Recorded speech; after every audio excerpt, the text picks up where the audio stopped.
லாயருக்கும் அட்வொகேட்டுக்கும் என்ன வித்தியாசம்? இப்போ வந்து படிச்சிட்டு இருக்காங்கல்ல, படிக்கிற ப்ராசஸ்ல இருக்காங்கல்ல, அவங்கள வந்து நம்ம லாயர்னு சொல்லுவோம். படிச்சு முடிச்சுட்டு என்ரோல் ஆயிட்டு பிராக்டிஸ் பண்றாங்கல்ல, அவங்கள வந்து நம்ம அட்வொகேட்னு சொல்லுவோம். இந்த வீடியோல சொல்ற மாதிரி லா படிக்கிற எல்லாரும் லாயர் ஆக முடியாது. லாயர்ஸ்க்கு சில கண்டிஷன்ஸ் இருக்கு.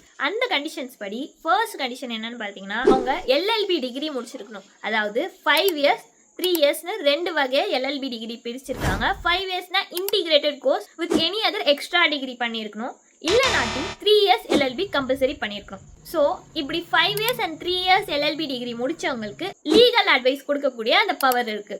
ஆனால் இவங்க கோர்ட் முன்னாடி ஒரு கேஸ்க்காக போய் ஆர்கியூ பண்ண முடியுமான்னு கேட்டிங்கன்னா கிடையவே கிடையாது, பண்ண முடியாது. இதுவே எல்எல்பி டிகிரி முடிச்சு ஸ்டேட் பார் கவுன்சிலில் என்ரோல்மெண்ட் பண்ணிட்டு AIBE எக்ஸாம் எழுதி பாஸ் ஆகியிருந்தாங்கன்னா அவங்களுக்கு லீகல் ஒப்பீனியன் ஆர் அட்வைஸ் கொடுக்கறதுக்கான பவருமே இருக்குது.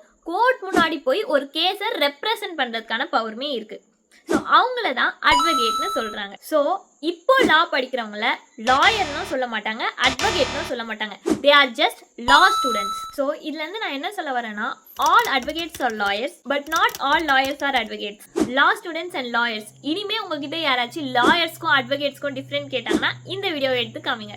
இந்த மாதிரி legal updates and legal awareness தெரிஞ்சுக்க நம்ம பேஜை ஃபாலோ பண்ணிக்கோங்க.